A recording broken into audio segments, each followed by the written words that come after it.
All right. Okay. All right. So welcome, Malcolm. How are you? I'm good. Good, good. Everybody, welcome to the GIA Hour. If you don't know, Malcolm Nair of Guided Intelligence, amazing mindset coach, healer. My name is Anna Griffin. I work with iridescent alignment and do hypnotherapy. And we are just here today to chat about some spirituality and people on a spiritual journey.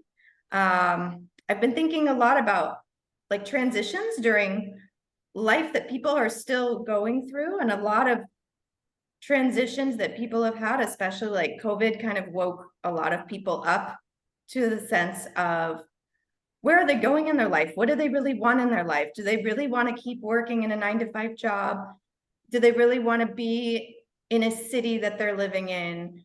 Do they want to start a family? Like big life questions where they were really doing a lot of soul searching that they maybe hadn't before.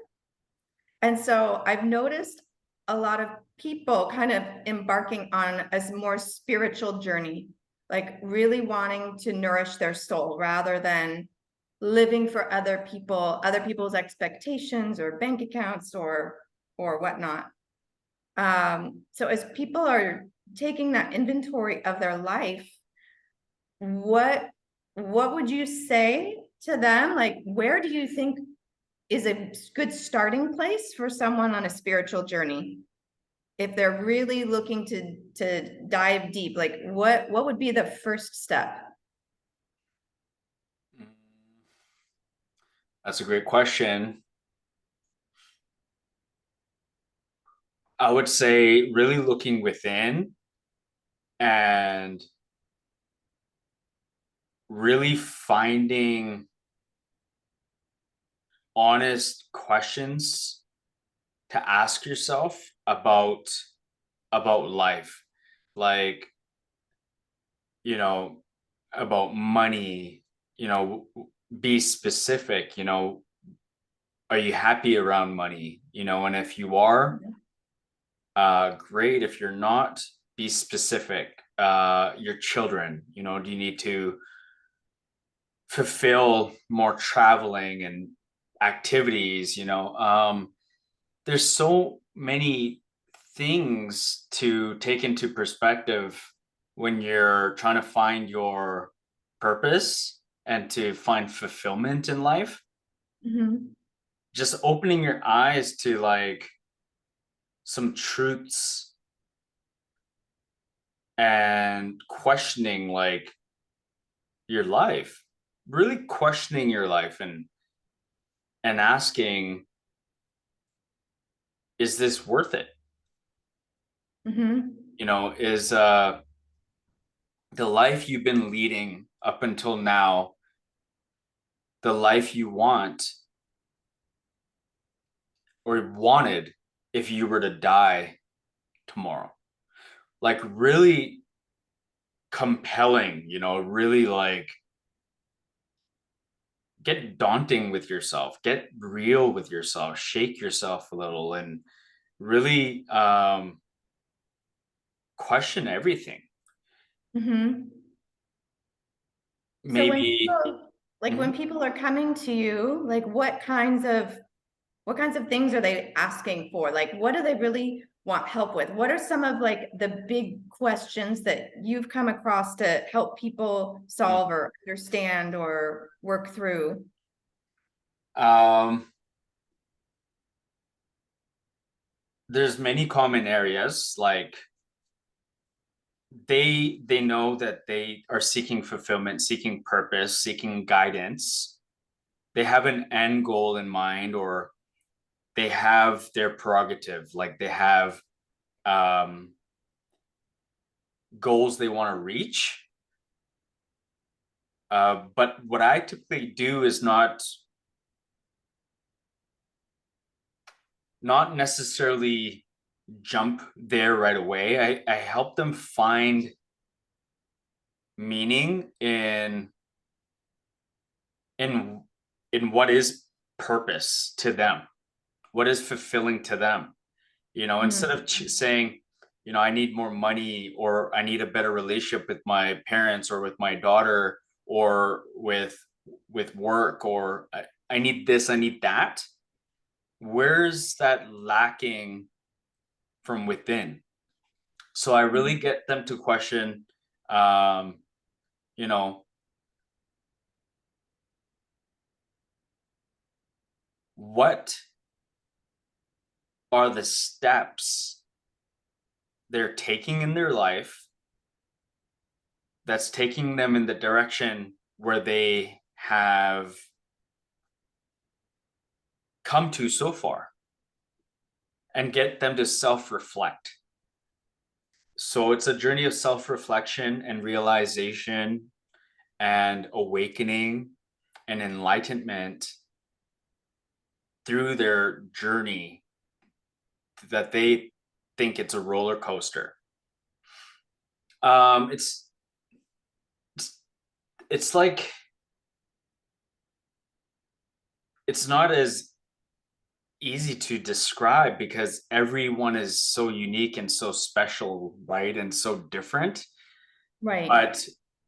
But the journey is somewhat universal. Like, so your question is, what is a common area that you find, right, in people Well, that they're seeking? right. Well, I think that maybe you answered it, as that purpose, like finding your purpose.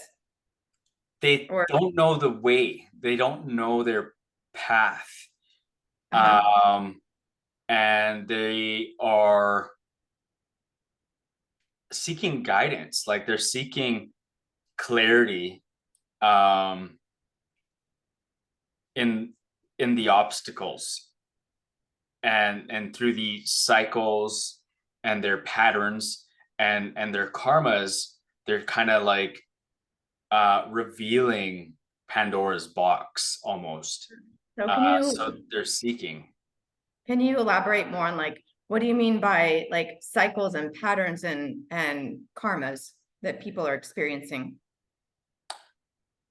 So sometimes they're living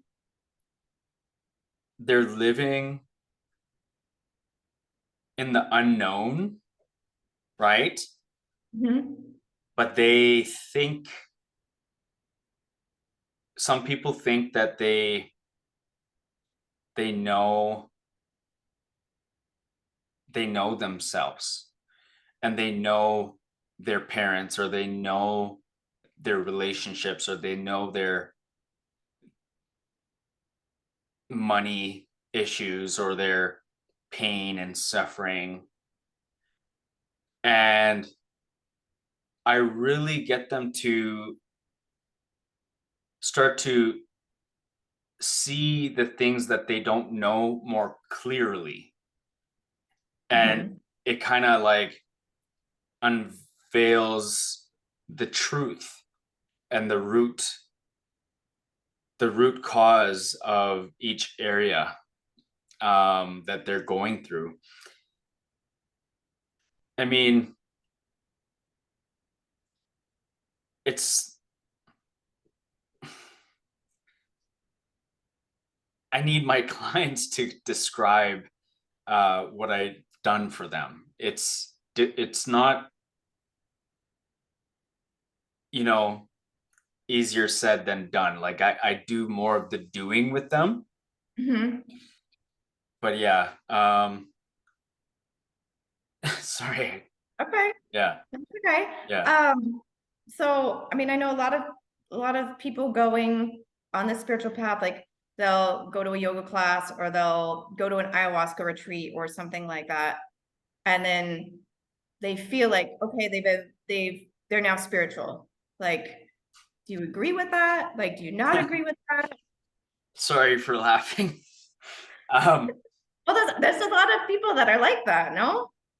yeah, there's a lot of people that And not to judge them at all, but a lot of people who claim to be on a spiritual path are far away from the spiritual path, like really far, because it's closer than you think.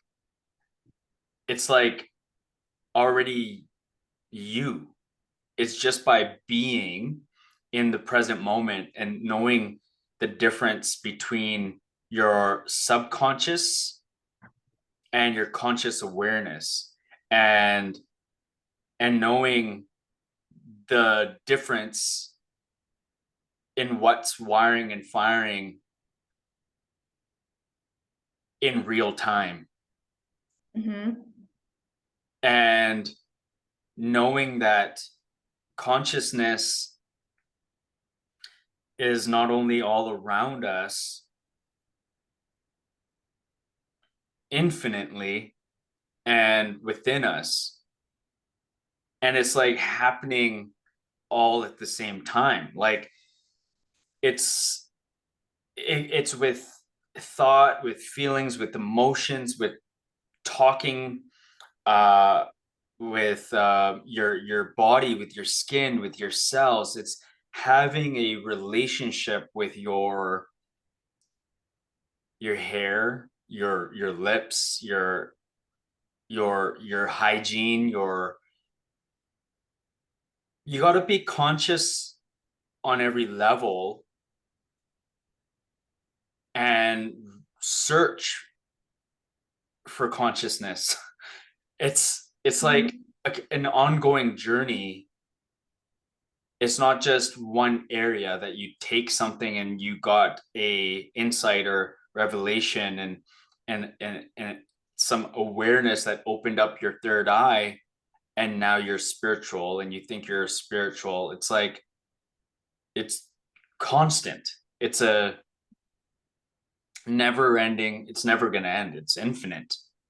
Mhm. Spirituality, you can't just take something and dismiss everything else. There's areas to work on.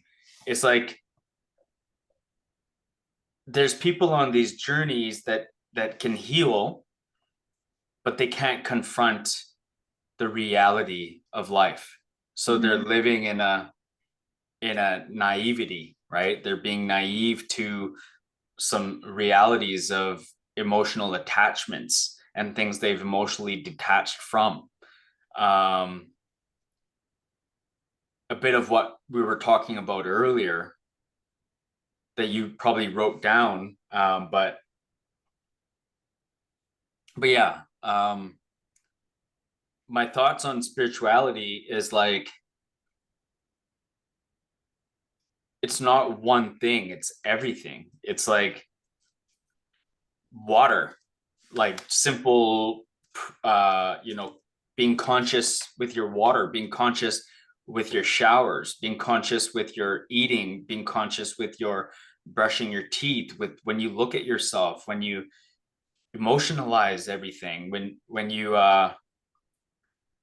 react, Mhm. um parenting, everything. Like there's being spiritual is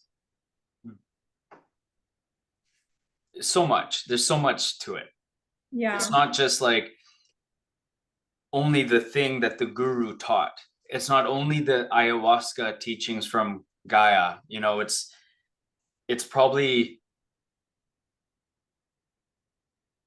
gonna add to it, Yeah. right? And everything you do is gonna just keep enhancing and adding to your spirituality, right? Yeah. So yeah, 'Cause it's not I just think one thing.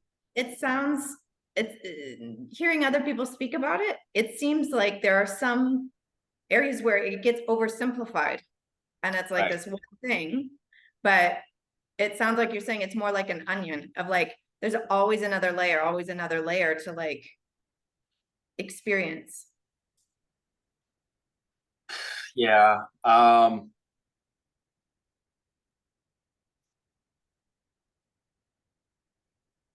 Have you always been like when did your spiritual journey start? Like have you always been spiritual? That's what I'm saying. Is like the onion. What if you think you're peeling it, but it never gets peeled? Like it's never. What if it's just regenerating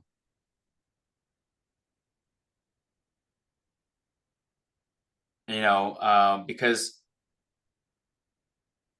when I died and I came back, it's not like the onion was peeling.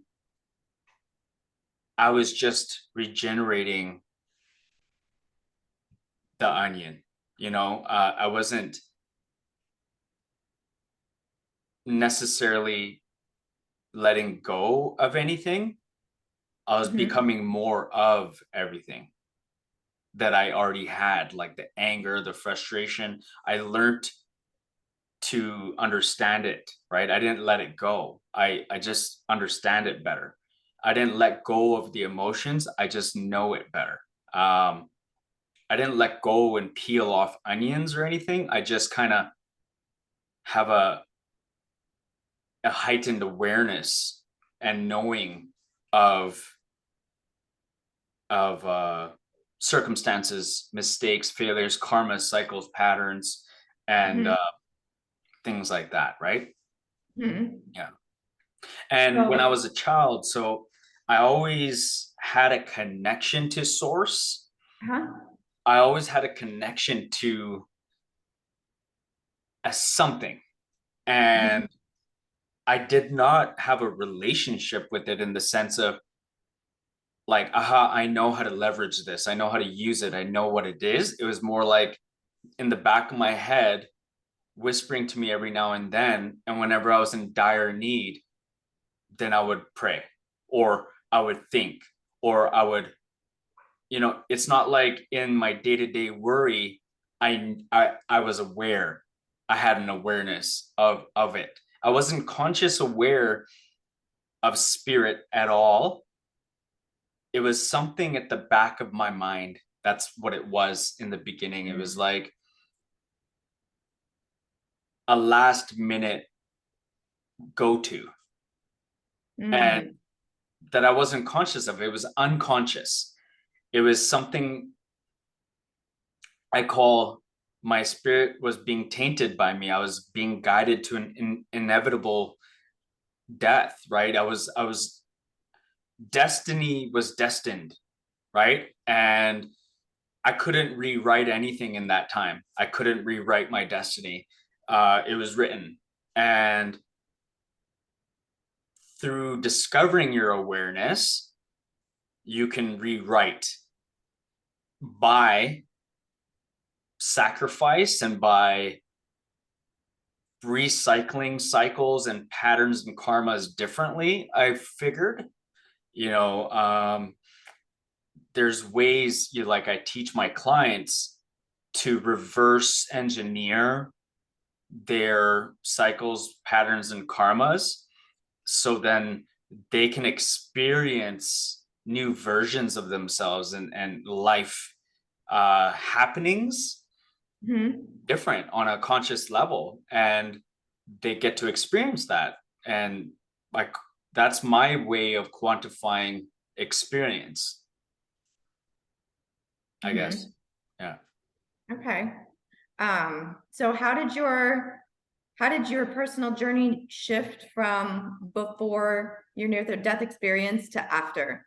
So you'd had this like in the background, and then after your experience, how did that shift and change? That's a good one. I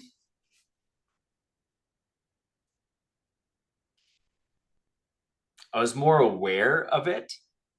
I would intentionally bring it into the here and now when I would call upon it, as opposed to waiting for circumstances to occur for me to call upon it.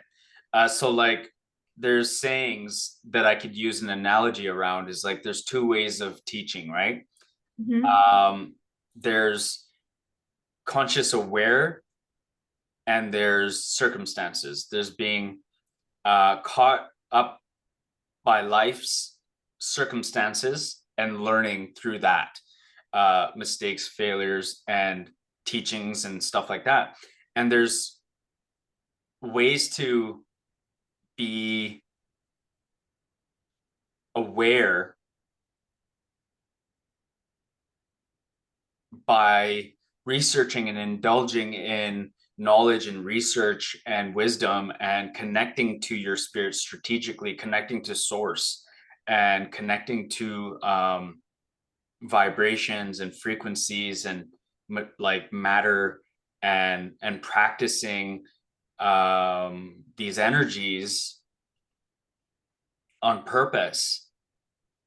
And that's what happened when I died.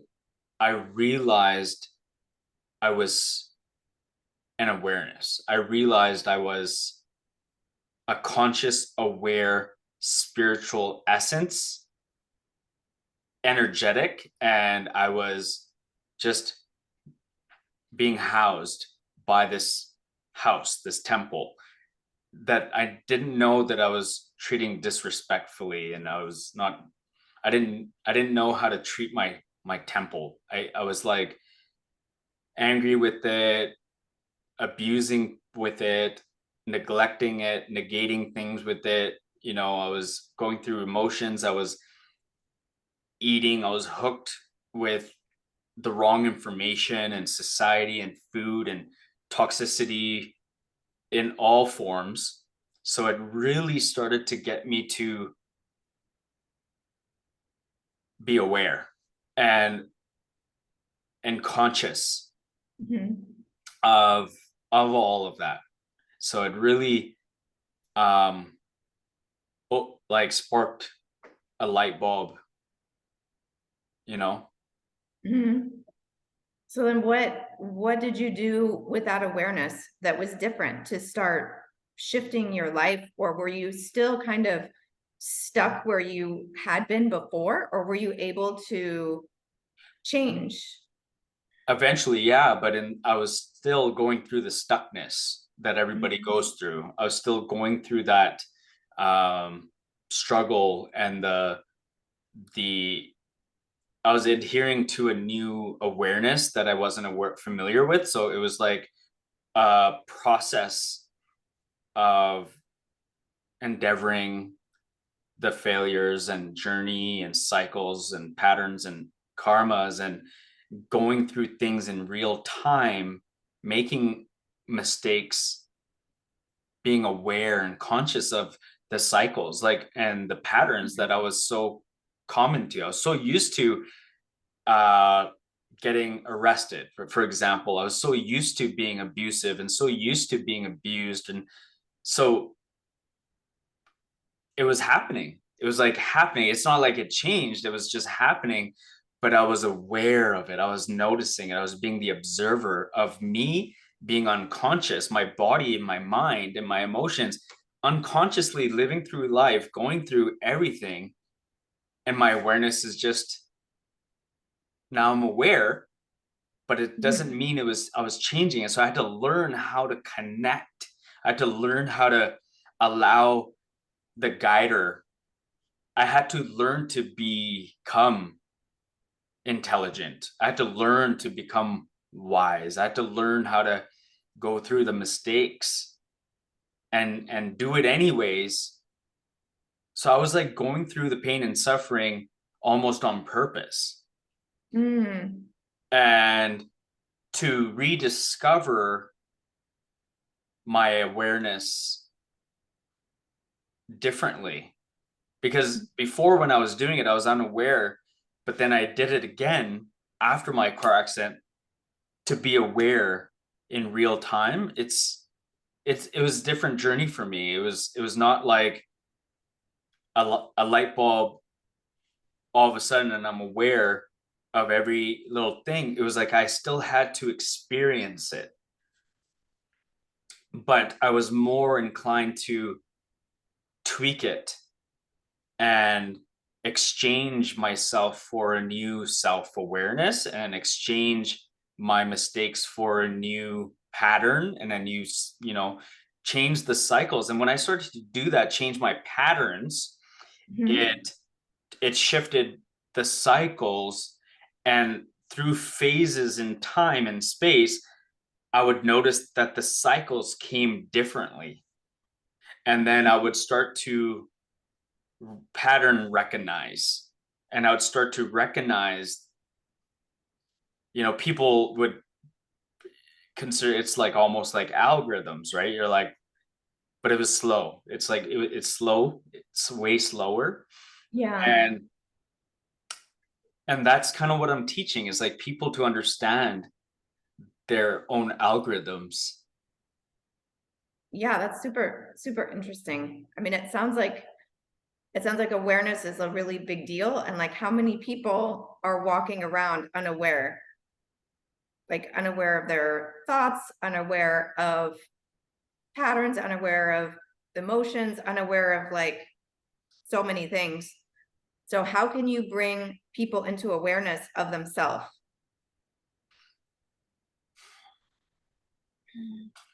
I allow people to be okay and familiarize themselves with the fraudulence, and and and surrender, accept and admit the shame and the blame and the guilt, and allow them not to dismiss it anymore, but to sit in the emotions Mhm. and allow them to soak it up and allow them to engage with their emotions differently instead of dismissing it and sugarcoating things and carrying on with life, and everything's turning into anxiety, depression, fear, emotions. So I get them to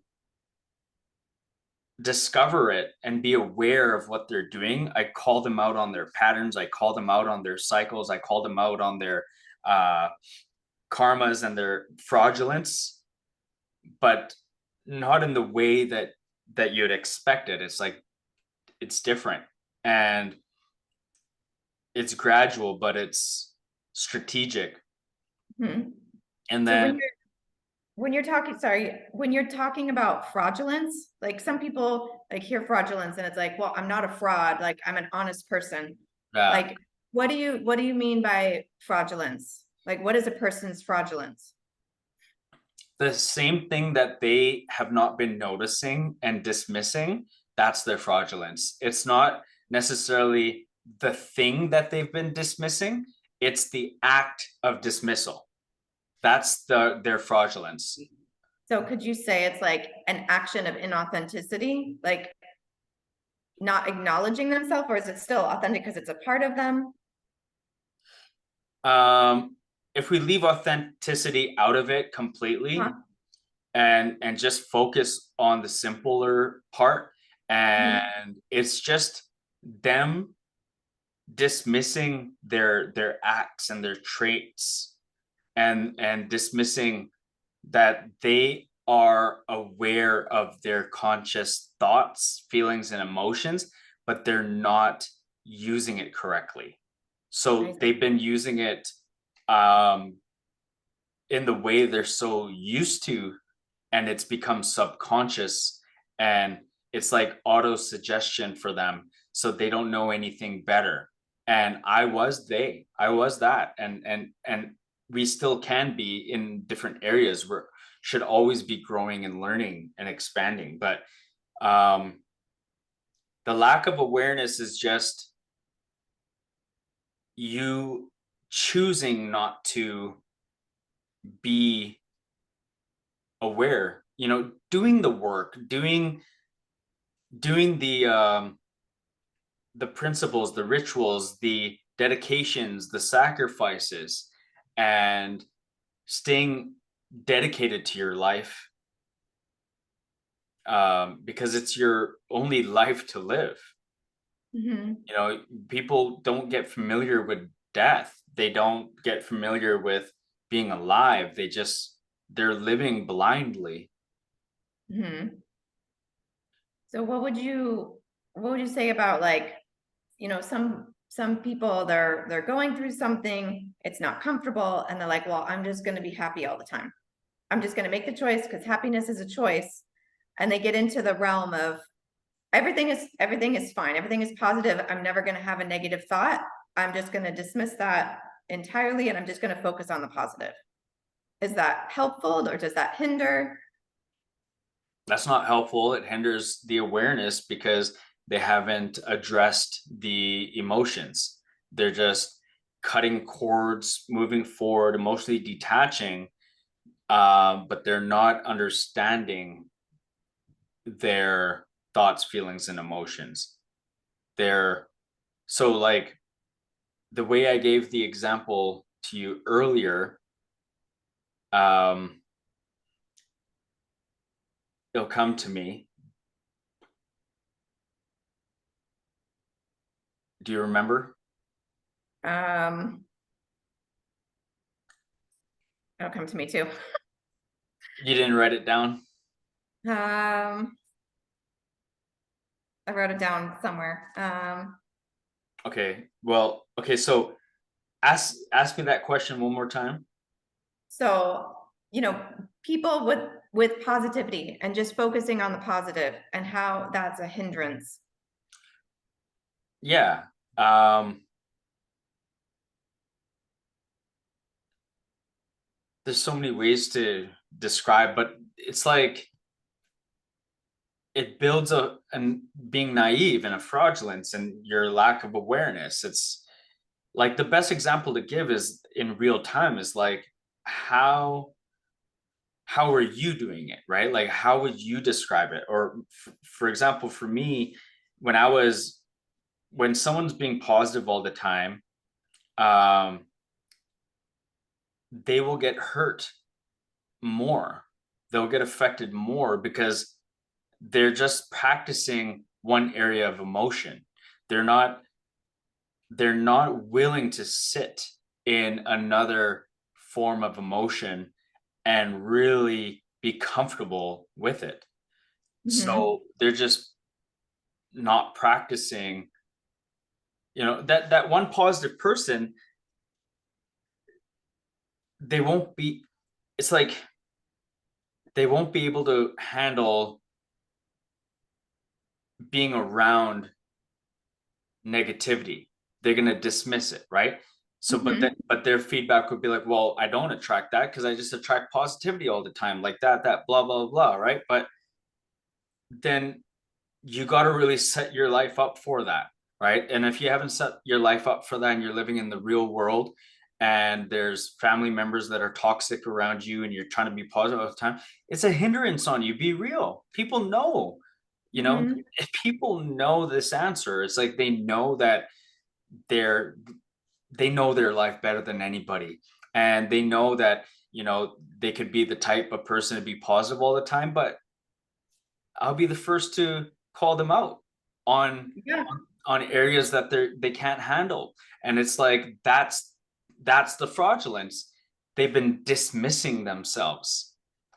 So why not cater to it, nurture it, fix it, learn to Mhm. understand it better, so then your positivity is more authentic. It's not unauthentic because one person puts a smile on their face in front of others and then you see them in real life, they're a different way, and you see different characters of people. You don't see all sides of them. You see one side of them, right? Yeah. So I like to practice all sides of myself. It's like I could be I could show negativity, I could show positivity, I could show being rude, I can show being disciplinary, I can show being humble, kind. There's different parts of us, but how much of it are we escaping and how much of it are we allowing to hinder ourselves? Like how long do you stay in it to affect you, right? Like Mhm. there's ways to once you get good at understanding it, then you can leverage energy. Mhm. Yeah. So how would how would someone say, I mean, you're leveraging energy, how would you harness or accept, like, how do you come to terms with that negative aspect of yourself and acknowledge, like, okay, that's a part of me instead of like running away from the discomfort? Well, look, Anna, you do the work, right? So you've been at this for how many months?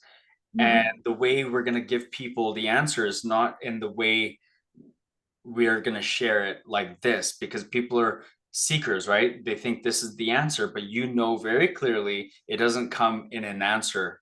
It comes from working on everything and then going through the process over again, facing yourself. going through this whole process, right? So there's not an answer. It's like if I give you an answer, then wouldn't you have taken that answer and just grown from it by now?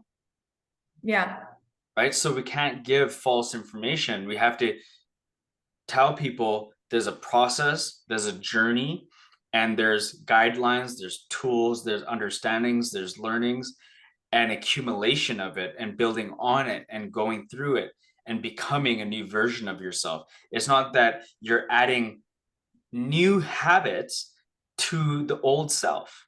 You don't right, add new habits to the old habits. You have to understand everything first, reframe everything, you know, minimalize. You got to declutter, you got to eliminate, you got to cleanse. You can't just um, have your gut the way it is and then say, okay, now I'm a vegan. Like you didn't cleanse, you didn't clear, you didn't do anything from the beginning. You're just starting a new habit on top of old gut bacteria, or on top of old mindsets and patterns. Does that make right. sense? Yeah, Yeah, yeah, yeah, yeah. You can't grow flowers on a weed patch because it'll just, that root will just stay the same. Um, so I know you've talked a little bit about, like commands and demands, and like what are like the nighttime rituals of how people can live their day in a more intentional way instead of just kind of, going through, like you said, like that awareness. There's like the lack of awareness, but there's also the lack of intention as well. So what is that process of, like, like waking up in the morning, going to bed at night? yeah. People allow life to ride them out and live them. They're not being conscious and strategic. They wake up and chase time and energies away from them. They're people's true essence. When I say they, I've gone through this and I go through it, right? So I'm a part of it, right? So what we Mhm. we tend to do is we wake up and we're on autopilot. The alarm goes on, and whether you're working, going to school, or like whatever you're doing, that's what they're doing. So everything that they need to be working on gets dismissed. So their anxieties kick in because their subconscious mind knows the essence of them is working on auto suggestion, but there's a subconscious consciousness, right? There's a subconscious spirit Mhm. that is being tainted, and we gotta heal that taint, right? So it starts, you wake up in the morning and you're intentional about your day. You're intentional about when you open up your eyes. You're intentional about how you were sleeping. You're intentional about how you wake up. You're intentional about how you take your next step or make your next move. There's 2, 3, 4, 10 moves, 20 moves, 100 moves. You're intentional about what you're doing in life, rather than waking up being unintentional, and you go and you live your life and you complain about your life, complain about your day. So the first step is become intentional. And intention starts from the night before, and it can be an oath, a promise, a command, a demand, a dedication, a sacrifice, right? To live your life. And most people aren't ready to pull the trigger until the trigger gets pulled on them, Mm. right? So you got to learn how to pull the trigger before the trigger gets pulled on you. And you don't have to wait to die. You don't have to wait for stressors and more anxieties and depression for you to pull the trigger. Just make a decision, like look at your life and know that, do you want the way you've been living your life, is that the way you want to live the life till you die? Or do you want to just work at changing it and tweaking it now? Right. Right. So if you start tweaking it now, then it's all the better for you, right? It's all the better for people around you, everything, right? And if you don't, then life will keep cycling, and you're going to be the result of it and the outcome of it and the circumstance of it. And instead of things happening for you, they'll seem like they're happening to you, right? So it's a journey. There's a lot of work to do, Mhm. right? To understand, to even respect that, because people could be doing some work and think they're at a certain level, but other areas they haven't worked on, they have a whole separate outlook on it, or a whole other victim mindset on it. Like, you know what I Mhm. mean? Yeah. They're not willing to accept and surrender and obey and bow down. You know, they just want to be positive all the time, or negative all the time, or yeah. There's so many places to begin, with this. Yeah. Yeah, because everyone's journey is absolutely different. Yeah. We're all coming from a Exactly. different place. And Exactly. so, So it's very custom, yeah. very customized and chameleon like with people. I meet them where they're at, and understand where they're at, and start to kind of work with them with what they're relatable with. Mhm. Yeah. So what are some of like the most profound transformations that you've witnessed from people who are willing to do this process and willing to do this work? Like, how has it changed their life from when they came to you to where they are today? Okay, so I've had different scenarios, different circumstances too. People waking up in the middle of the night, people having dreams, amazing dreams or insights, people healing, people understanding their body better, regulating pain and emotions, people manifesting, quantifying their experience, jumping into new realities that was difficult for the longest time. um, Money just kind of happens. They feel comfortable more being uncomfortable. um, they just understand more. um, that's just a few. uh, Mhm. what else? They get connected, they get more downloads, more insights. um, they pick up on their awareness quicker, much faster. They start to rewire their selves intentionally for themselves. Like, they get to customize their own journey. um but again, look, you got to stick to it, right? So once you disconnect, or you got to stay connected. It's not for everybody, right? You got to Mhm. stick to it, right? Yeah. So, I mean, if someone says, okay, they're starting on this journey and then they stop Hmm. and they don't keep doing the work, like, then what happens? They fall back into their patterns, and then the cycles start reoccurring, and they get caught up with the unexpected, Mhm. and they start to get back into the doubt, the fear, the scarcity, the worry, thinking, I thought my life was getting better, and now this is happening. So if you fall off track, start to be aware of where are you falling off track. It's very intuitive, very mindful. You got people. We have to be spiritual. Mhm. right? We have to know how to be um aware all the time. And like even with me, I have to do it, like you have to do the work. If I wasn't doing the work, I wouldn't be able to do what I do or be where I am, because energy is infinite. Mhm.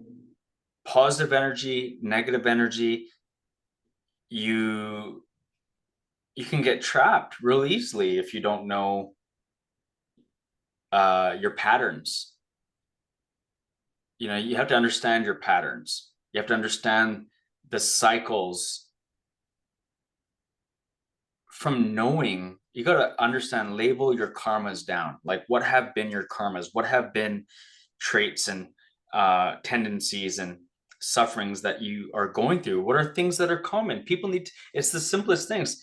Once I make you aware of it, then you'll say, yeah, well, I'm always repairing my roof, right? At this Mhm. time or around this season, or there's always a leak, or my car. Then you start to become conscious, aware, and you're like start noticing and picking up on different things. You're just being mindless and going elsewhere, but start to be more mindful and be like, well, you know, this women are always like this with me, or men are always like this with me, or my parenting is always like this. And it literally could be anything specific to you. Start to look at your life, start to really extrapolate it, start to pull it apart. Yeah, I think we all have, you know, we get caught up sometimes in being reactive. And so it's like especially with our phones, our technology, with our eyes, with life always moving, it's like everything is so externally focused Yeah. that it takes a lot to like jar us to get back inside of ourselves, to have that introspection, to have that awareness. And I even through like teaching dance and different things, like with people's physical body, I notice like people that lie down on the floor, a lot of people, they immediately turn their head. It's like they're so uncomfortable being in their body.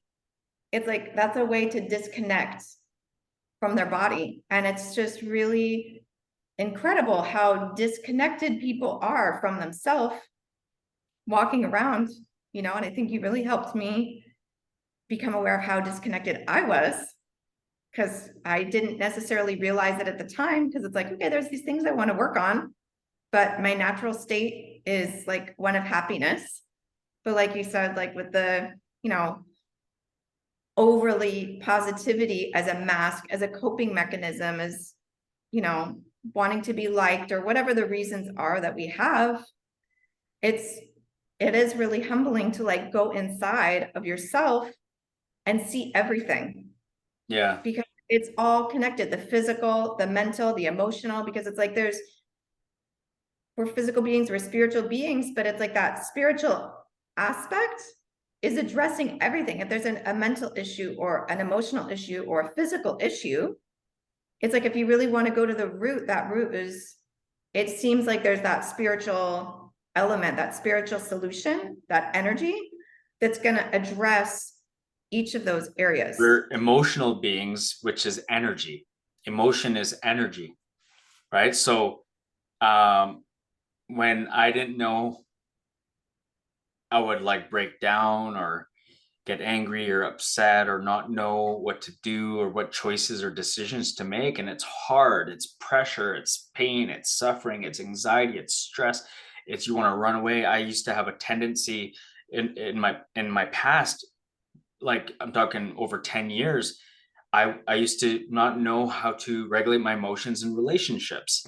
So I would cheat, and I didn't know what else to do because of my past, because of my mom used to do that, my dad used to do that, and I didn't know right from wrong. So anything in a relationship, I would look at it as anger, frustration, jealousy, or to cheat, to cope. I didn't know how to sit in it. So I had to learn how to sit in pain. Mhm. While I was in surgery for this here, this line, Mhm. that's I had to surrender and gain some self-control because I wasn't put asleep. So I was more worried and more scared because I just got off life support, and then a month goes by, and then bleeding in my brain was accumulating. And they tell me after I think I'm okay, that I had to go for that because I have bleeding occurring in my brain. My brain was bleeding, or not my brain was bleeding, but I had bleeding in my brain. I don't know where it was coming from, and it Mhm. was not absorbing. And that fear kicked in on top of having blood clots, and the nurses and doctors saying that, you have all these blood clots in under your knees and your thighs, around your groin, that they can travel to your lung, and you're on blood thinners, and then you're going in for surgery. You could bleed out, and you have like and then all these things. Can you imagine how difficult it was to accept that and surrender and admit? So that's why I came up with a teaching around acceptance, surrender, and admittance, because I had to not only um, admit that I had to surrender, or admit that I had to accept. It's like there was a lot of connection within myself to do when it came to uh acceptance. Because if I was in denial and I just admitted, okay, yeah, I gotta go for surgery, like just whatever, my the true essence of healing and my cells, I had to I had to adopt all of these learnings and teachings and insights to self heal Mhm. in such a time, to quantify it, that it baffled the nurses and doctors' mind. They were scratching their heads. They had to go and have meetings amongst specialists. So I had specialists. I'm Mhm. not saying one specialist. All my doctors were not normal doctors. They were all specialists. And these specialists had to sit with each other, and they had to coordinate with each other because they were scratching their head. They were asking me, how is this happening? How are you doing this? They were consulting me, and I was Wow. consulting them. Um, and it's like, I didn't know how, but I knew. I knew. It just had a knowing, because it all had to do with admittance, acceptance, surrendering, and sitting in the pain and allowing myself to accept that and admit it, go through the suffering, uh go through it, go through the grievances. um it's really hard, and some people can't do it. Some people, you know are going through a lot of suffering, and it's hard, trust me. I feel their pain, and I cry for them, and I understand, and it's not easy, right? um it's like, no matter how much you could teach somebody, some Mhm. people's pain is not easy to endure. Like they can't even endure it themselves. And like I said, look, I had to go through a near death experience. I had to hit a house 100 kilometers an hour to open up my eyes that were still like I had eyes wide shut, like I still was blind after my car accident. I was still, it was not enough. I after my car accident, I caught pneumonia several times. Wow. I had fluid in my lungs over 50% capacity. I couldn't even open my mouth without filling this up with fluid out of my lungs from pneumonia. Wow. And doctors misdiagnosed me for bronchitis, and they were killing me. I was killing myself. And this was after my near death experience, after the brain, they call it brain surgery, anything to do with the head surgery. After Mhm. this, I also I have these scars here. I cut through my main artery, my main vein, and my tendons. Yeesh. Wow. Not only once, look at that. And then look at this.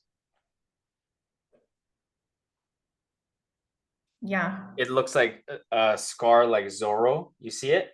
It does. Yeah. Yeah. And I didn't take out the stitches for 3 years. So that's why there's more dots and scars around it. And even after my car accident, like 6, 7, 8 years later, I still had glass coming out of the back of my head, back of my neck, out of my forehead, and out of like scar tissue. It would feel itchy or it hurt. I would have like weird places in my knuckle, and there'd be glass inside of me still. And like I I had to regulate my thought process, because the more I thought about it, the more things would happen. So the more you think, the more of those like things will happen. And like I had to go through it with my pain and suffering. So your pain and suffering might be different, right? So I call pain and suffering, to sit in it, and people say, "What is pain and suffering?" Well, it's your pain, it's whatever yours is, right? And Mhm. you're running from it. You have to sit in it. You have to go through it. Mine was emotional, physical, mental. It was in abuse, it was in rape, it was in homelessness, it was in hitting a house, it was in surgery, it was in pneumonia, it was in chronic, I was a chronic smoker. I would smoke a pack and a half to 2 packs of smokes for 20 years. That's a lot. I was a smoker from eight Wow. years old to 27. Wow. I smoked because I started when my mom took me to Fiji, and I used to hang out with my cousins, and they would smoke marijuana and cigarettes, and they would give it to me because I'm from Canada, right? I'm this Canadian that came to Fiji, and they're like, "Hey, you smoke weed? Like, come on, this is what we're all doing." And they're all older. And then what about being a crack addict? I was a crack addict for, you know, 2 years, maybe 3 years, because I left and then I came back and I got hooked again. And that was a whole other chapter in my life. That was part of my pain and suffering. Um, and then being homeless when I was 15, 14 and a half. But that was another pain and suffering. But then what about being a dropout after grade six? Grade six, being a grade six dropout. Imagine that. That was another pain and suffering, being not understanding and having the world tell you you're going to be illiterate, you're dumb, you're stupid. Everybody, even the governments, teachers, schools, my family, my parents, and that not being enough, them kicking me, physically hitting me, slapping me, beating me with belts, medals, like, and then them being divorced when I was 1 years old, and then they were both abusive. So whatever your pain and suffering is, start to learn it, start to start to love it. Start to love it, start to respect it. It's building a new relationship with it. Don't run from it, like you said, like sitting in that anxiety or not being still in the present moment with your awareness. You've got to learn how to just love yourself, sit in it. I had to learn how to love myself so I could sit in that surgery. I had to learn how to, because if I didn't love myself, if I didn't respect me, how could I Mhm. sit in that? I would have been creating more of a problem. And to get off pharmaceuticals and Mhm. addictions, I couldn't get off of it if I didn't learn how to love myself. If I was still in self-hate, self-sabotage, I, I would have still been addicted. I had an addictive personality, Mhm. right? And loving yourself, it doesn't mean you're 100% healed. It means you're going through the healing while fixing yourself, Yeah. right? There's yeah, so there's a lot of places to be met. People have different areas um where they need to be able to understand, to be heard, seen, and felt. And Mhm. it's not easy. Look, in some relationships, it wasn't possible, right? And there's a lot of professionals that get remarried or go through separations, but they're still on a healthy journey. But why aren't they in that relationship? And like you could point a finger, right? But it's like Mhm. that's part of your journey. Right. It's part of it. That's part of your grievances. It's pain. It's hurt. People have kids. It's difficult to, you know, um, it's part of it. Yeah. It's part of it. And I didn't ask. I decided to come back. I made a choice to come back. Um, not knowing the circumstances, not knowing the cycles, patterns, and karma, not knowing that, okay, you're going to get in more trouble.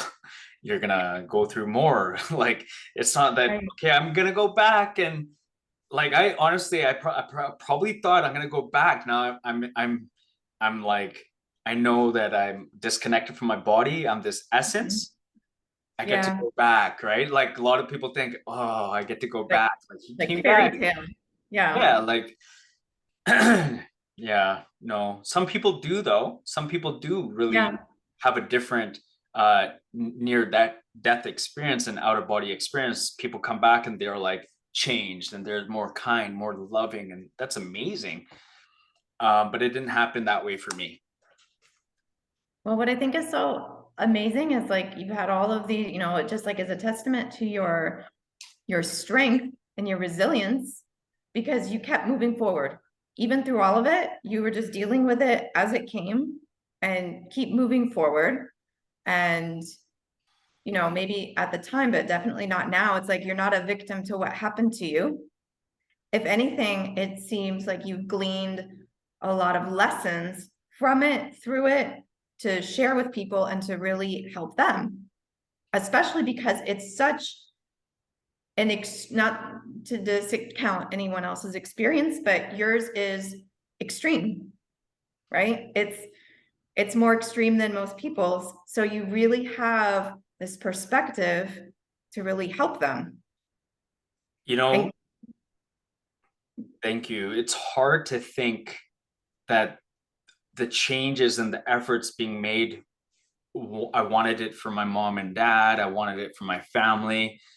mhm, And to let go that couldn't happen, then you start to question, well, why did I, like, what was the point? Like, isn't this the point? And then people want to say, well, isn't this the point for money, for your career, for your life? And when those get taken away from you, it gets hard, right? You start to feel like, well, then what's my purpose?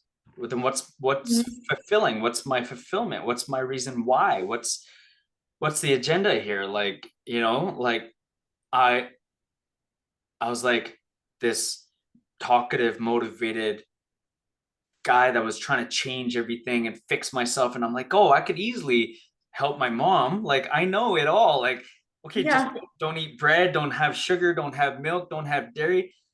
And then it was overwhelming for people. They were like, shocked. They're like, stay away from me. You're stressing me out. And I was like, I Mhm. didn't know how to handle that. I was like, but I'm just trying to help.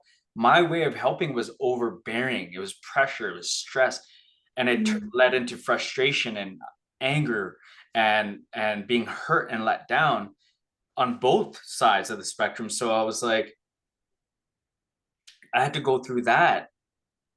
I had like just like maybe 4 years back, 5 years back.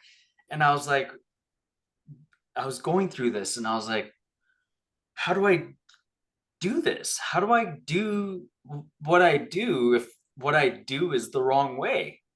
So I had to Mhm. relearn how to cope. I had to relearn how to adhere to patience and be calm and not reactive and not to be overbearing, like someone you want to change, how to not just jump into it, which led to what I'm doing now with people is like, if I brought in that old mentality just from 4 years back into teaching people, they'd be pressured. They wouldn't be able to change because I'd be like, just stop doing this, stop doing this, stop doing this. It'd be too much, right? Like, so Right. it's like one step at a time for what that person can handle, right? Like, what can this person go through? What is their endeavorance? What is their level?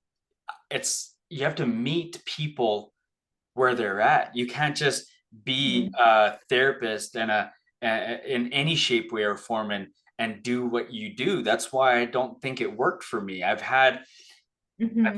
I've met psychologists and psychotherapists and healers and therapy and Reiki and empaths and psychics and me. Like I've encountered it all, and social workers and childcare workers and I just kind of went back into my life and start to observe.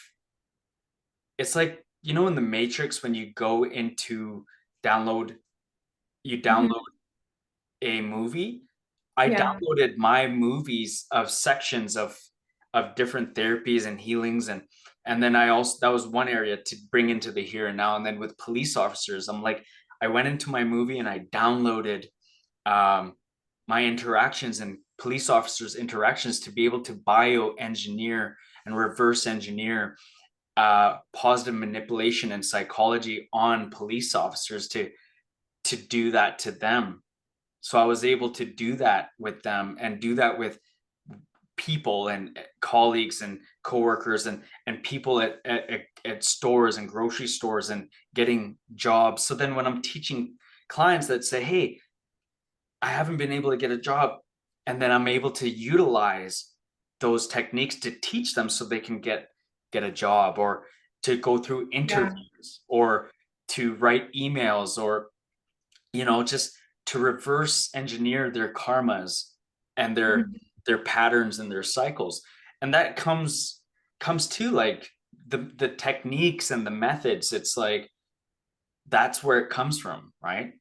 Yeah. Well, I think that's also a sign of a good teacher. It's like you have all these tools, you have the intuition, you have your intelligence, you have all of these things, but a good teacher teaches, well, first recognizes and then teaches what the student needs, not what they know.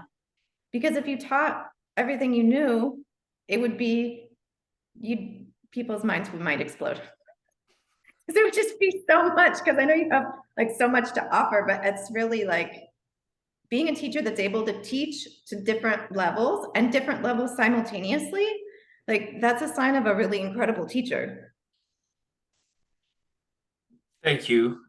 They wouldn't know how to, because although I would love to give it to them and they would love to go and take a master class or a course and be like, I got this new information, but then they have it, right? They have it for money and they learn how to invest, right? Let's say they learn how to invest, but they've dismissed their inner self and their problems with their mother or their child or whatever was their root cause.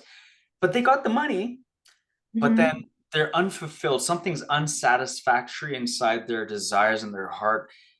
And it's not the money. that makes them. It's them that makes them, right?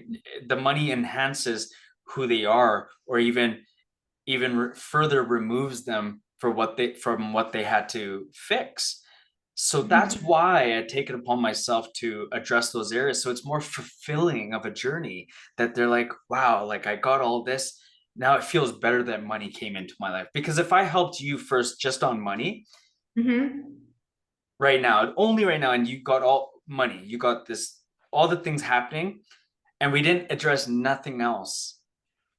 Now play that picture, Right. right? Yeah. It wouldn't change what needed to be changed. I mean, it's kind of that the, they say like if you took all the wealth in the world and you redistributed it Right, equally among everyone, right, everyone would end up with the same amount of money right, because it's a reflection of their energy and who they are. right. So being said is like you would have, yeah, had the money, but you wouldn't know how to fix the feelings around money, like with the debts, with the credit cards. Yeah, it would be paid off, but you would still have the emotional ties with your family, where money rooted from. Like Mhm. how to let go of certain paradigms, the wiring and firing, the pattern recognitions in your internal dialogue, uh, Mhm. how to reverse engineer your subconscious mind to serve your conscious awareness. Mhm. So then you can sit on autopilot while your subconscious just serves your conscious awareness. Um, these are things that take a lot of work and effort. Yeah. So just having the money itself doesn't, it's not going to be fulfilling enough, right? Yeah. Yeah. Yeah. Absolutely. Yeah. And that example goes for any other area. Like if you just worked on your emotions, right? Mhm. And you fixed it, right? So, but you didn't work on your health, Mhm. right? It's like there's so many correlations, right? Like Yeah, absolutely. mind, body, spirit connection, right? Um, there's a lot in the mind. There's a lot in all those areas. So, and look, nobody's perfect, and it's okay to go through the feelings and the emotions, and it's okay to call mistakes mistakes. People say, oh, it's not a mistake, you're learning, you're growing. Yeah, but then those same people are going through life not able to admit, surrender, and accept their mistakes, because they learned Yeah. from some other podcast that, oh, you should never call a mistake because we're going through life and all this. And it's like, well, how can I reverse engineer those teachings and incorporate it so then it becomes more holistic, you know? Mhm. um you've got to address you've got to address areas, right? Yeah. Yeah, Well, and I think like with the mistakes, it's like admitting you're not perfect. It can be just right, like a sword of like, oh my gosh, I'm not, it's like the facade all of a sudden crumbles right, because it's not being honest with yourself. You're right, like deceiving everybody else, but you're trying to deceive yourself. And in right, the deceiving of yourself, you're separating yourself from yourself. right. Yeah, totally. um yeah, absolutely. Yeah. Yeah, Yeah. Feels like the mind is like the final frontier. Like there's just so it's like so much the so thing like is, it's consciousness is the final frontier. full conscious. That's what I mean by the mind. I wasn't clear. I'm not talking about the physical brain. So spiritual brain, spiritual mind, because apparently we can transfer the mind into a robot, into another AI, right? But the thing Hmm. is, that's just the mind, right? You can't retain the consciousness. Hmm. So the consciousness is beyond the mind. The mind, there's mind and consciousness are separate. Mhm. Consciousness makes the mind conscious, Mhm. right? So there's no mind without consciousness. And consciousness enters into our bodies. It's always been around. It's probably knowing that that's going to be my body, right? It already knew, right? Yeah. And then it comes, and only humans say that it becomes conscious at 7 weeks or whatever, 7 days or whatever. But no, the consciousness was already inevitable. Yeah. So the body needs to learn it is consciousness, which we're not taught. That's why we're so far away, separated from being spiritual. Yeah. Yeah. I think it's I think it's amazing because I've noticed like after different sessions, like say I go do a physical activity, my body feels completely different. And the consciousness around it is different. It's like an awareness has turned on where it's like sometimes it's like you don't know you're in a dark room until somebody turns the light on, right? I love how I always get your feedback. It's like, wow, it never ending, right? Like we're like enlightenment. When I say that, people can say, "Oh, enlightenment coach," right? Like I've had people say that, right? Oh, what does that mean? Like these big 7, 8 figure gurus try to get on a call with me, and I know how to nudge them the right way, right? Mhm. And so, anyways, now my clients know what enlightenment coaching is. My clients know. Yeah. Well, and I think it's helpful. It's like a spiritual wingman, right? Because we all have blind Yeah. spots. How can you see your blind spots if you're blind to your blind spots, right? And vice So, versa. Like I need that those spots lifted as well, like people to give me clarity. Like I was in a relationship that the relationship was giving me so much clarity, so much awareness and understanding and teachings, from my children's mother. Like mhm. she taught me a lot, and clients teach me a lot, and podcasts and documentaries teach me a lot. You teach me a lot. uh, Homelessness teaches me a lot. um, Observing life teaches me a lot, so Mhm. nobody can sit there and act like they're the guru. Right. Yeah, because everything is growth and expansion and learning, and that's all of us. Yeah, So we're all perpetual students. right. What would you say is like one of the biggest lessons that you've learned so far?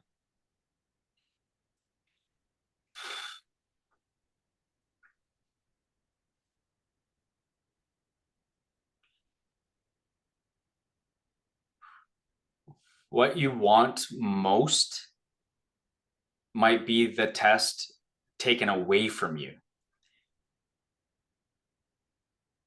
and you'll realize your fate. It's like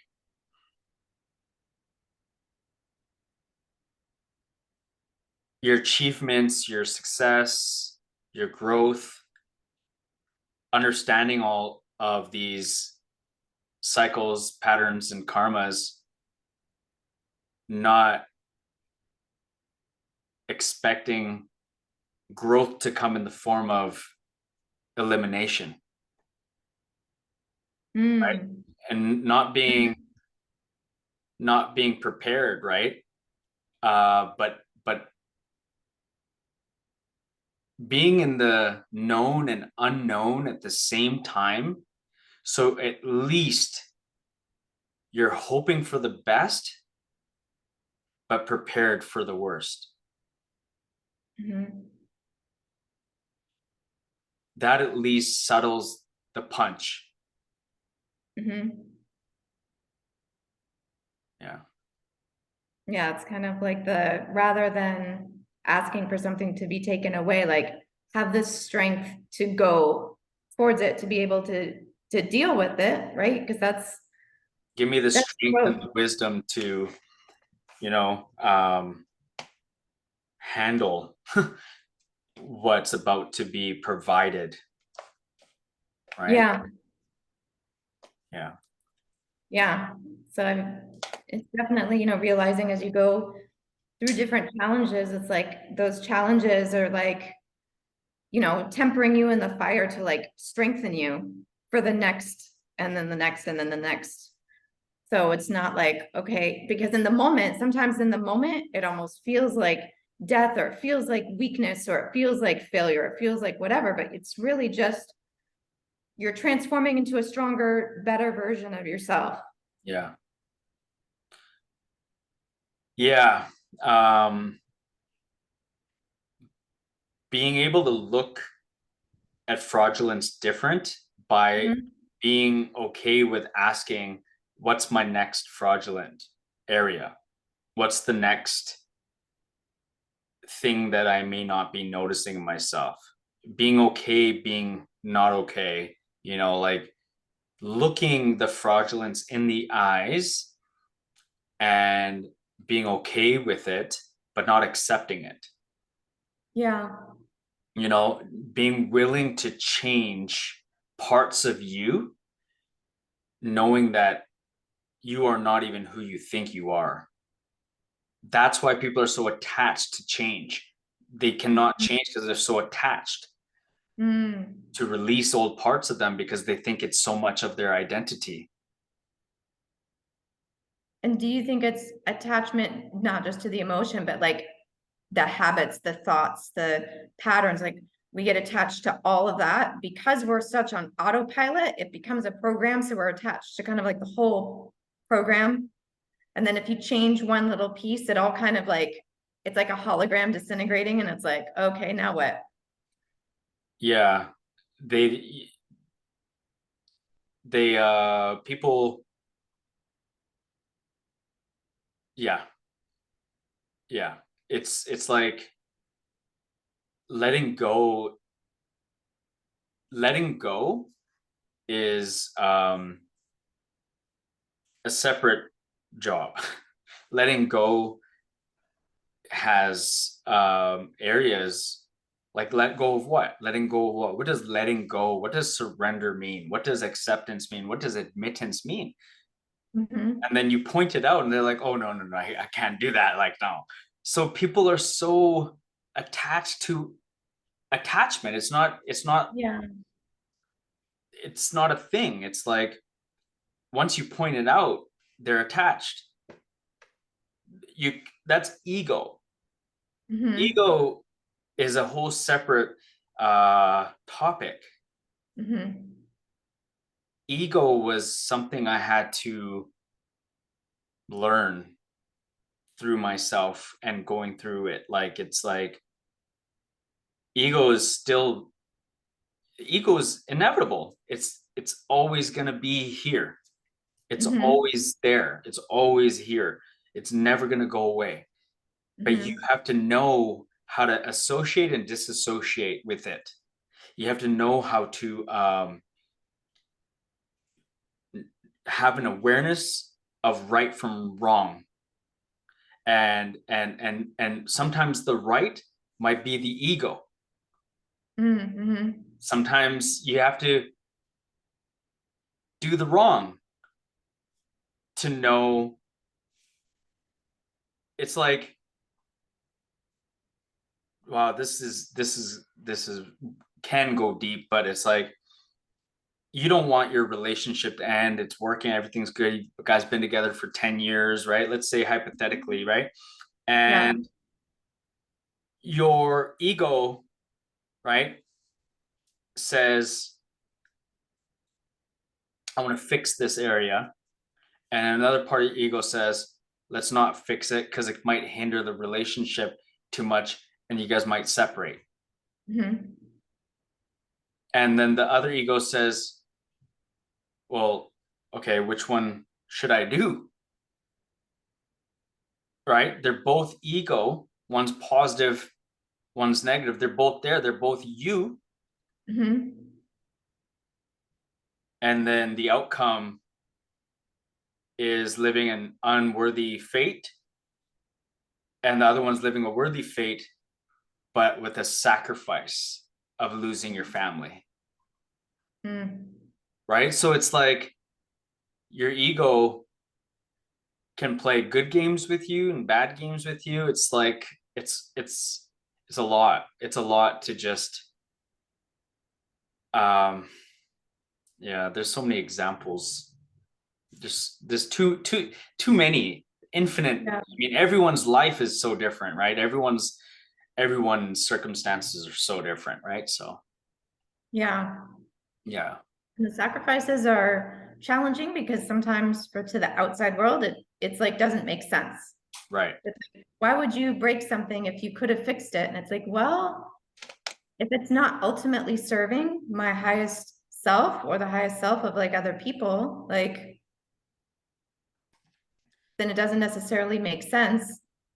Yeah, I mean, sometimes you could be fixing on the surface, but you're also fixing old patterns to stay the same. I see. So instead of growing, you're trying to just stay the same. Yeah. And so then it's almost like you're in a way you're leveling down because you're always supposed to be going and expanding and that stuckness. Yeah. Yeah. Yeah. Hmm. So much to learn, eh? So much to grow and so much to watch and so much Yeah, to keep doing. Like that's why it's like it's never ending journey. absolutely. Yeah. There's always so much more to know. And then it's like the minute you think you have something, then something else pops Yeah. up and it's like, oh, by the way, just kidding, you're not done yet. Like, yes, God has a sense of humor, right? Yeah.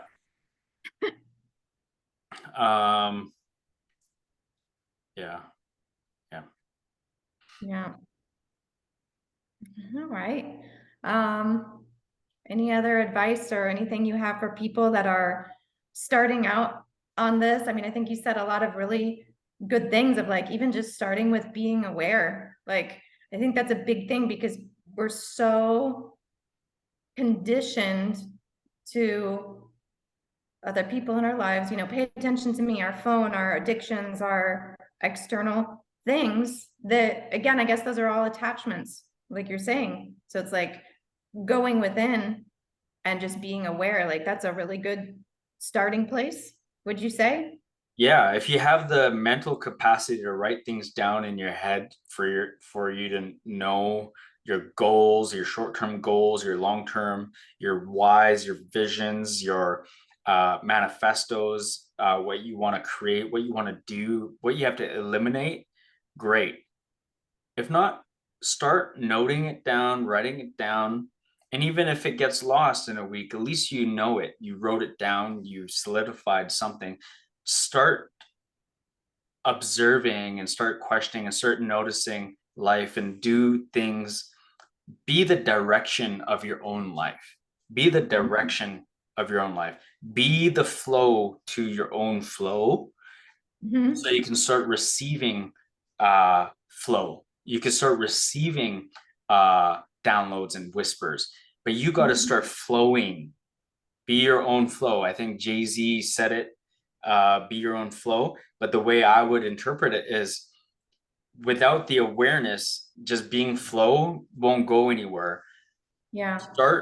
Start to have a curriculum, have a dedication, have a process, and question, look at your health, look at your mindset and all areas in your mindset, in your health set, in your spiritual set, in everything. It's a lot. I mean, look, I ain't no scientist. Like, don't you think there's areas in being a scientist that I should be doing? Or like the finger could get pointed back on me. It's like, well, okay, I'm calling you out now. Do you know much about uh farming?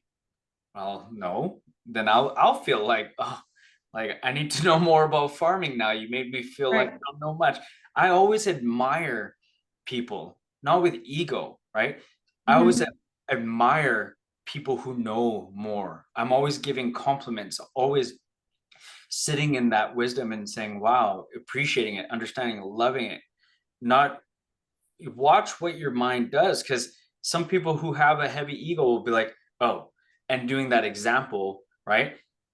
But take learnings and teachings from bits and pieces of everybody without Right. judgment, Yeah. right? And I think like when you're talking about the awareness as well, it's like you could be moving forward and you could be a hamster on a wheel or you could be a runner.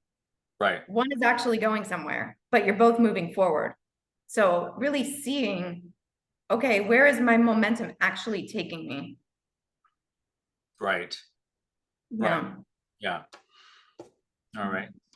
Thank All you right. for Well, this. thank you. I'm excited for next time. Yeah, absolutely. Looking Always forward. fun talking to you. You always have so much information.